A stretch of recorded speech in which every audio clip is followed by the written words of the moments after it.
Students exercise 19.2 चल रही है जिसमें आप लोग सीखने वाले हैं क्रैमर रूल आज, और फिर मैं नेक्स्ट वीडियो में मैट्रिक्स इन्वर्जन मेथड भी करवा दूंगी।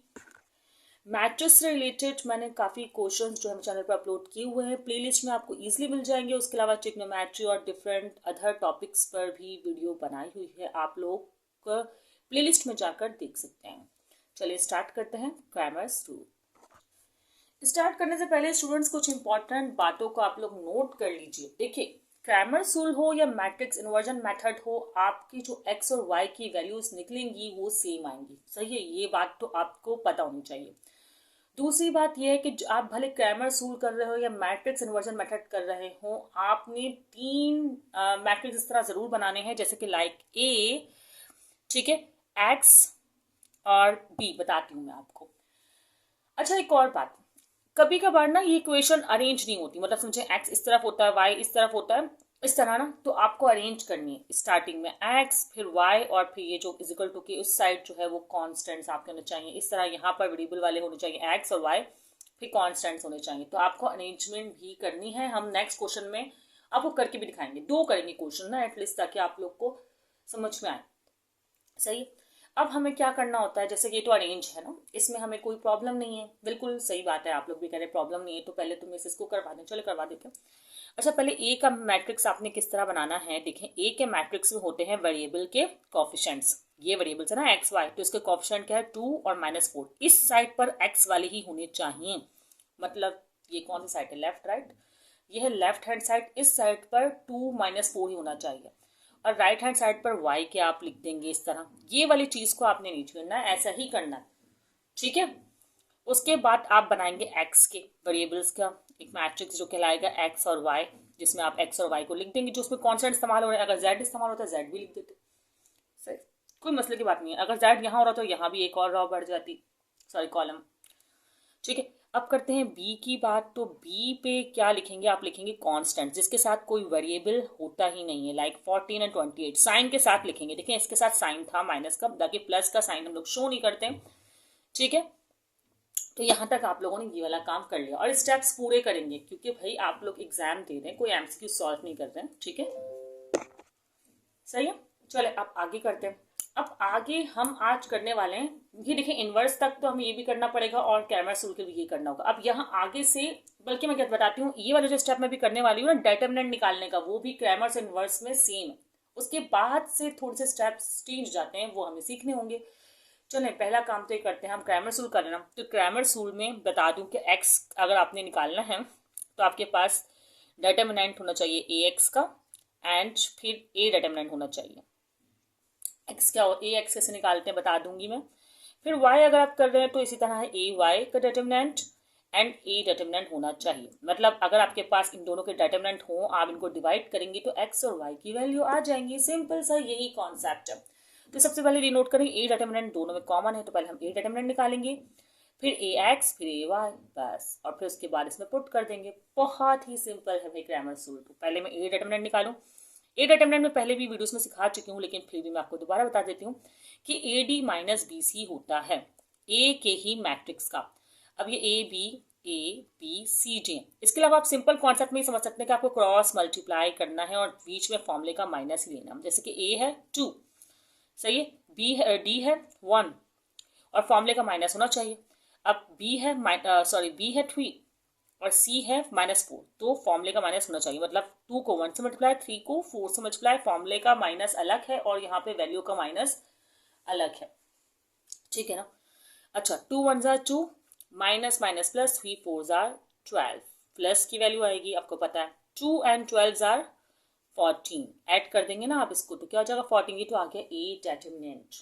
अब जल्दी से हम ए एक्स और ए वाई निकाल देते हैं और फिर पुट कर देंगे।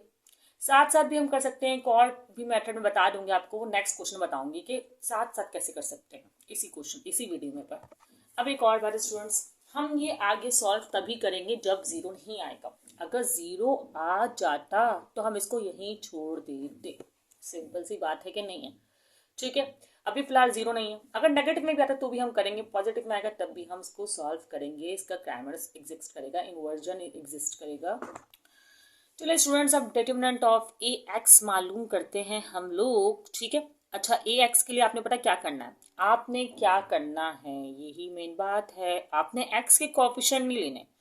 अब आप लोग बोलेंगे मिस हम एक्स के कोएफिशिएंट को पहचाने कैसे? देखें, जो एक्स के साथ होते हैं ना नंबर्स, वो एक्स के कोएफिशिएंट होते हैं, जैसे 2 और -4, तो ये 2 और -4 आपने नहीं लेना है। अब नहीं लेंगे तो आप लोग बोलेंगे मिस डिटरमिनेंट के लिए तो क्रॉस मल्टीप्लाई करना होता है, तो फिर क्रॉस मल्टीप्लाई किससे करेंगे, या खाली रख के करेंगे? नहीं, आप इसके बदले लेंगे कॉन्स्टेंट्स, जहां से आपने एक्स वाई हटाया है उसी जगह पे रखेंगे। ये नहीं कि वाई की वैल्यू यहाँ लिख दी 3 1 और यहाँ पे कॉन्स्टेंट्स लगा रहे हो, ऐसा मत कीजिएगा। जहां से आपने एक्स के कोएफिशिएंट्स को रिमूव किया है वहीं पर आप लिखेंगे 14 एंड 28, और फिर ये वाले 3 और 1 है, ये तो रिमेन सेम है, इसको आप एज इट इज लिख देंगे, इसमें कोई मसला नहीं है। डिटरमिनेंट निकालने का फॉर्मूला वही है, एडी माइनस बी सी यहाँ नजर आ रहा है, मतलब क्रॉस मल्टीप्लाई और बीच में फॉर्मूले का माइनस, यही है ना। अब क्रॉस मल्टीप्लाई कौन हो रहा है, 14 हो रहा है और 1 हो रहा है, और 28 और 3 हो रहा है। डायरेक्ट भी कर सकते हैं, लेकिन अगर आप लोग स्टेप्स का सही यूज करेंगे तो ज्यादा बेटर रहेगा। Okay, 14 1s are 14, 28 3s are 84 and plus minus minus, तो यहाँ पर आएगा माइनस का क्या आ रहा है 70। ओके, ठीक है। अब इसी तरह हम कर लेते हैं ए वाई के लिए, यहीं पर करती हूँ मैं ताकि आपको समझ में आए। ये टेढ़ी लाइन मैंने क्यों ड्रॉ की है, इग्नोर इट। ए वाई, अच्छा अब ए वाई अगर आप लोग कर रहे हैं, डिटरमिनेंट निकाल रहे हैं, तो आपको पता है कि भाई आपने यहाँ पर एक्स के गायब किए थे तो यहाँ पर वाई के गायब करेंगे, तो मतलब 2 और -4 एज इट इज रहेगा। इसके बदले आएंगे 14 और 28, कहाँ पे, वाई के कोएफिशिएंट्स के बदले आएंगे 14 एंड 28। एग्रीड? ओके, अब जल्दी से वही क्रॉस मल्टीप्लाई, बीच में माइनस तो लगा ही दे फॉर्मूले का ताकि भूल ना जाए। 228 आर, चाहे तो डायरेक्टली नहीं बल्कि नहीं स्टेप यूज करें, एंड ये 14 पॉजिटिव एंड ये -4, ठीक है। अच्छा 228 आर 56, ठीक है। 14 4s are 56, minus minus plus. Okay, तो ये सब ठीक चल रहा है। ए वाई, अच्छा 56 प्लस 56 112। ओके स्टूडेंट्स, अब हमने एडिटमेंट से निकाल लिए हैं, अब जल्दी से पुट करते हैं फॉर्मूलाज में जिसके लिए हमने ये काम किया है। ए एक्स के डेटर्मिनेंट को ए डेटर्मिनेंट से डिवाइड करना है, और इसी तरह वाई को भी लिख लेती हूँ, ए वाई के डेटर्मिनेंट को ए डेटर्मिनेंट से डिवाइड करना। नहीं यहाँ लिखते ज़रा अच्छा रहता ना, नज़र नहीं आ रहा ना आप लोग को, ये कोई बात नहीं, फिलहाल तो आप लोग इसको देखें, मैं आपको अभी शो कर दूंगी। ए एक्स का डिटरमिनेंट क्या है, ये देखें, ए एक्स -70 है ए एक्स का डिटरमिनेंट, एंड ए डिटरमिनेंट क्या है 14। ओके, अब जल्दी से हम यहाँ भी लिख लेते हैं, ए वाई का डिटरमिनेंट क्या है 1 1 2, और फिर वही ए डिटरमिनेंट क्या है 14। ओके, अब सॉल्व करते हैं इसको। देखिए 14 और ये किससे कट होगा, देखते हैं पहले तो इसको। 14 1s आर, ठीक है, 14 1s are and 14 5s are हो रहा है। डायरेक्टली आप कटिंग कर सकते हैं, आप लोग स्टेप बाय स्टेप भी कटिंग कर सकते हैं, इसमें कोई मसला नहीं है। डायरेक्टली कैलकुलेटर का यूज करके डिवाइड भी कर सकते हैं। ओके, अब इसको भी आप लोग डिवाइड करेंगे, कैलकुलेटर से डायरेक्टली कर लें या कटिंग करके देख लें, जैसा आपको सही लगे। 14 1s हो रहा है, वैसे ये 8s हो रहा है, और उसके अलावा आप लोग चाहें तो इसे 2 के टेबल से भी स्टार्ट कर सकते हैं, इस पर कोई फर्क नहीं पड़ता। खैर 8 हमारे पास आंसर आ गया इसका। अब सॉल्यूशन सेट किस तरह बनेगा ये देखना। 8 मैंने लिखा किस तरह, इसको थोड़ा वेट कर दूँ उठाकर। सॉल्यूशन सेट हमारे पास इस तरह बनेगा कि भाई देखें, पहले जो है ना हम x की वैल्यू लिखते हैं, ये x की वैल्यू जो कि है -5, ठीक है, और फिर हम लिखते हैं y की वैल्यू जो कि है 8, तो ये हमारे पास इसका आंसर आ गया। अगर अभी भी कोई कंफ्यूजन रह गई ना, तो हम एक और क्वेश्चन ट्राई करते हैं प्रैक्टिस क्वेश्चन के तौर पर, जो आप लोग मेरे साथ सॉल्व करने वाले, ठीक है। मुझे पता है अभी आप लोग कॉपी पेंसिल लेकर, कुछ लोग बैठे होंगे कुछ लोग नहीं बैठे हुए होंगे, तो कॉपी पेन ले लीजिए। स्टूडेंट्स जल्दी से स्टार्ट करते हैं। जैसे कि मैंने आपको समझाया था कि आपको सबसे पहले क्रैमर्स रूल करने के लिए 3 मैट्रिक्स बनाने पड़ेंगे, जो कि एक कहलाएगा ए का मैट्रिक्स। ए के मैट्रिक्स में इस साइड आपने एक्स वेरिएबल वाले कोएफिशिएंट लिखने हैं। एक तो ये रहा 2, और एक ये नहीं है, बिल्कुल ये नहीं है, ये रहा x यहाँ पर है ना, तो 3 लिखेंगे। भले ये इस साइड लिखा हुआ है, चाहे तो आप एक स्टेप और करिए जिसमें 3x को इस साइड लिखिए, 2y को इस साइड लिखिए, आप पर डिपेंड करता है। फिलहाल मुझे नीड नहीं है तो मैं नहीं कर रही हूँ, ठीक है। अच्छा y इस साइड हम अब y वाले वेरिएबल्स के कोएफिशिएंट लिखेंगे, -4 एंड 2। ओके, ये हो गया। अब उसके बाद हम आते हैं बी मैट्रिक्स पर। बी मैट्रिक्स या एक्स मैट्रिक्स आप पर डिपेंड करता है, आप लोग कौन सा पहले लिखे चले। हमने पहले एक्स किया था, अब भी एक्स कर देते हैं। एक्स मैट्रिक्स को अगर इसमें हम वेरिएबल लिखेंगे, जो भी वेरिएबल यहाँ आ रहे होंगे, जैसे कि एक्स है और वाई है, जेड होता है तो जेड भी लिख देते हैं, इसमें कोई फर्क नहीं पड़ता। अच्छा, बी की बात करते हैं। बी में हम लिखेंगे ये मेंबर्स जो कि कांस्टेंट हैं, जिनके साथ कोई वेरिएबल नहीं है, तो -12 और 0। ठीक है स्टूडेंट्स, यहाँ तक हमने काम कर लिया। अब हम जल्दी से क्रैमर्स रूल एक और क्वेश्चन पे करने वाले हैं अप्लाई। फॉर्मूला हमें पता है कि हमें x निकालना है। अगर जैसे मैं फॉर एग्जांपल मैं यहाँ लिख देती हूँ कि हमें x निकालना है, तो हमें चाहिए a डिटर्मिनेंट x का, मतलब a x का डिटर्मिनेंट चाहिए और a का डिटर्मिनेंट चाहिए। ठीक है, इसी तरह y निकालना है अगर, तो y का डिटर्मिनेंट चाहिए और a का डिटर्मिनेंट चाहिए। अब इसके लिए हमें पहले a डिटर्मिनेंट ax और ay चाहिए। तो सबसे पहले तो हम a डिटर्मिनेंट मालूम करेंगे, उसके बाद बाकी का काम होगा। अगर 0 आ गया तो बाकी का काम भी नहीं होगा। तो स्टूडेंट्स करते हैं AD - BC फॉर्मूला होता है। सही है, ये मैं आपसे शेयर कर चुकी हूँ। क्रॉस मल्टीप्लाई करना होता है। ये 2 है, ये 2 है, तो आप इस तरह लिख लें। ये फॉर्मूले का माइनस, ये माइनस अलग आएगा और फिर इससे क्रॉस मल्टीप्लाई हो रहा है तो 3 ही अलग आएगा। ठीक है, 2 2s are 4, minus minus plus, 4 3s are 12, तो प्लस का 12 एंड 4 आर 16, नहीं 12 एंड 4 आर यस 16। ठीक है, तो ये आ गया हमारे पास ए डिटर्मिनेंट। अब बात करते हैं ए एक्स की। ठीक है स्टूडेंट्स, ए एक्स जल्दी से मालूम कर लेते हैं। अच्छा, मैं एक और तरीके से भी आपको करवा सकती थी। अच्छा, ए डिटर्मिनेंट तो मालूम करना ज़रूरी है ना कि हमें क्वेश्चन करना है या नहीं करना है। अब मैं आपको ना एक और स्टेप से करवाती हूँ, आप लोग चाहे तो वैसे भी कर सकते हैं, तो मैं ये नहीं लिख रही। ठीक है, समझो मैंने एक्स लिखा है, एक्स मालूम कर रहे हैं। एक्स में फॉर्मूला है ए एक्स डिटर्मिनेंट ना, और डिवाइड बाय ए डिटर्मिनेंट। तो आप लोग A X determinant hand to hand मालूम कर सकते हैं और ए डिटर्मिनेंट भी हैंड टू हैंड कर सकते हैं। लेकिन ए डिटर्मिनेंट पहले निकालना इसलिए ज़रूरी था क्योंकि 0 अगर आ जाए तो आगे सॉल्व ही नहीं करना होता। अब हैंड टू हैंड कैसे, ए एक्स है ना, तो पहले आप ए एक्स का मैट्रिक्स लिख दें यहीं पर। ठीक है, ये मेथड चूज करना चाहें, ये मेथड चूज कर लेगा, वो भी मेथड बिल्कुल सही है। अब ए एक्स का मैट्रिक्स कैसे बनता है भाई, देखिए आपको एक्स के मेंबर्स को नहीं लिखना है, उसके बदले लिखना है -12 और 0। अब ये नहीं करिएगा कि -4 2 यहाँ लिख दिया, 12 और 0 यहाँ लिख दिया, नहीं। जहाँ से आपने मेंबर रिमूव की है 2 3 के, वहीं पर आप लिखेंगे -12 और 0, जैसे कि मैं आपको समझा चुकी हूँ। और अब -4 और 2 अपनी जगह पे रहेंगे। ठीक है, और डिवाइड बाय डिटर्मिनेंट 16, वरना आप यहाँ भी डिटर्मिनेंट बना के सॉल्व कर सकते हैं।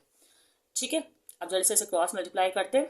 2 12s are 12 2s are -24, 0 4s are 0, फॉर्मूले का माइनस, लेकिन माइनस माइनस प्लस, खैर 0 से क्या फ़र्क पड़ेगा। चलो मैं लिख देती हूँ। सही है, ये आया आपके पास ना। ठीक है, अब ऐसे आगे सॉल्व हो सकता था, लेकिन मैंने यहाँ पे कुछ लिखा हुआ है तो कम्प्लीटली सॉल्व नहीं हो पाएगा, इसलिए चलो मैं लिख देती हूँ ना, कोई मसले की बात नहीं है। ओके, यहाँ लिखती हूँ x is equal to -24 and 16। अब इसको आप कट करके देख लें कि क्या आंसर बन रहा है। देखिए भाई, 4 के डबल से करें, 4 6 आर 4 4 आर, तो फाइनल आंसर आया -64। एग्री। अब चलें, अब आपको ना y के मैट्रिक्स बनाना होगा। एक डिटर्मिनेंट मैं शो नहीं कर पाऊंगी, या मैं पहले लिख कर दिखाती हूँ। ठीक है, अब y के लिए भी आप डायरेक्टली कर सकते हैं। सही, वैसे मेरा मानना तो ये है कि जैसे मैंने आपको पहला मेथड सिखाया है ना, वो मुझे ज़्यादा पसंद है कि आप स्टेप बाय स्टेप काम करें। ठीक है, तो आप लोग वो भी चूज कर सकते हैं, लेकिन दोनों मेथड बताना ज़रूरी होता है। अब x के वेरिएबल जो हैं, जो कि 2 3 हैं, आप रिमेन सेम रहने देंगे। ठीक है, उसके बदले y की जो वेरिएबल, मतलब y के जो नंबर्स हैं, वहाँ पर आप -12 और 0 लिखेंगे। ठीक है, बस यही करना है आपने। और उसके अलावा डिवाइड तो वही होगा डिटर्मिनेंट से, जो कि 16 है। ओके, अब 2 0s आर 0, फॉर्मूले का माइनस, 12 3s आर क्या होता है 36, और माइनस इसका भी है, तो चलो पहले -36 से लिख देती हूँ, प्लस माइनस माइनस, एंड यहाँ पे लिख देती हूँ 16। अब ये माइनस माइनस प्लस हो जाएगा, 0 में कुछ भी हो प्लस तो खैर 36 ही आना है, और माइनस से माइनस कैंसिल 16। अब आप इसको सॉल्व करें फर्दर, तो आपके पास किस टेबल से हो रहा है, 4 के टेबल से ही हो रहा है। 4 4s are and 4 9s are, तो फाइनल आंसर इज 9/4। अब आप इसको सॉल्यूशन सेट में लिख सकते हैं, जो कि ज़रूरी है रिप्रेजेंट करना। आप चाहे तो एसएस करें या पूरा सॉल्यूशन सेट हेडिंग डालें, कोई मसला नहीं है इसमें, ठीक है। अच्छा, तो आपके पास यहाँ पर x की वैल्यू क्या है, -6/4, -6/4 नहीं, ये और कटिंग हो रही है, इसकी और कटिंग कीजिए, सॉरी। 2 and 3, -3/2, ये आया -3/2, और यहाँ पर है 9/4। ओके, ये आपका जो है सॉल्यूशन सेट आ गया। स्टूडेंट्स, ज़रूर आपको ग्रामर रूल समझ में आ गया होगा, क्योंकि बहुत ही सिंपल होता है। अब हम नेक्स्ट वीडियो में करेंगे इन्वर्जन मेथड, जो वीडियो बहुत जल्द मैं अपलोड कर दूंगी। तो हमें याद रखिएगा, वीडियो पसंद आई हो तो लाइक शेयर सब्सक्राइब।